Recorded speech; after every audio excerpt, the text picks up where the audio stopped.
இது புனித நூலான பைபிளில் உள்ள மிக முக்கியமான புராண கதைகளில் ஒன்று.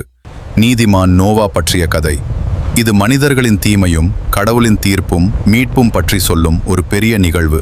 இந்த வீடியோவை பார்ப்பதற்கு முன்பு உங்களுக்கு இயேசு கிறிஸ்துவை பிடிக்கும் என்றால் இந்த வீடியோவுக்கு ஒரு லைக் செய்துவிட்டு கமெண்ட்லில் ஹல்லேலூயா என்று கமெண்ட் செய்யுங்கள். ஒரு காலத்தில் உலகம் முழுவதும் மக்கள் மிகவும் தீய செயல்களில் ஈடுபட்டனர். அவர்கள் அன்பும் நீதியும் மறந்து வாழ்ந்தனர். அப்போது கடவுள் மனிதர்களின் தீமையை பார்த்து வருந்தினார்.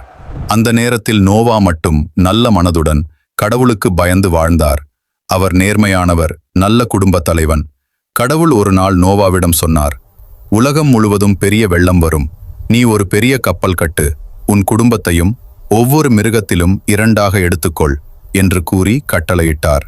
நோவா கடவுள் சொன்னதை முழுமையாக நம்பி பெரிய மரக்கப்பல் கட்டினார்.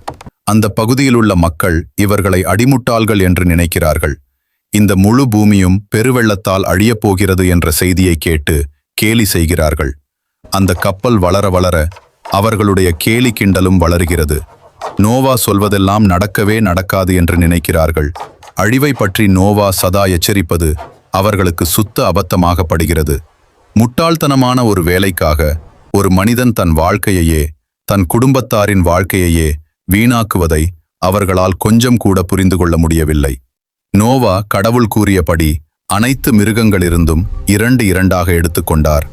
அனைத்தையும் கப்பலில் ஏற்றி கொண்டார். கடவுள் கூறியபடி வெள்ளம் வந்தது. 40 நாட்கள் 40 இரவுகள் மழை பெய்தது.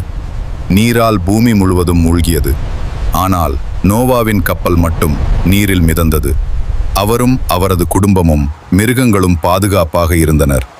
நீர்மட்டம் குறைந்ததா என்று பார்க்க நோவா ஒரு காகத்தையும் புறாவையும் அனுப்பினார். புறா ஒரு ஒலிவமர இலை கொண்டு திரும்பி வந்தது. அதனால் நிலம் வெளிப்பட்டது என்று நோவா அறிந்தார்.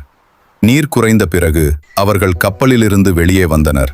கடவுள் வானில் ஒரு வானவில் காட்டி கூறினார், இனி உலகத்தை இப்படி பெரிய வெள்ளத்தால் அழிக்க மாட்டேன். அந்த வானவில் கடவுளின் உடன்படிக்கையின் அடையாளமாக ஆனது. மேலும் இது போன்ற தகவல்களுக்கு துறை mites thoughts YouTube channel like மற்றும் சப்ஸ்கிரைப் செய்து மேலும் வீடியோக்களுக்கு பெல் பட்டனை கிளிக் செய்து கொள்ளுங்கள். அடுத்த வீடியோவில் பார்க்கலாம். நன்றி.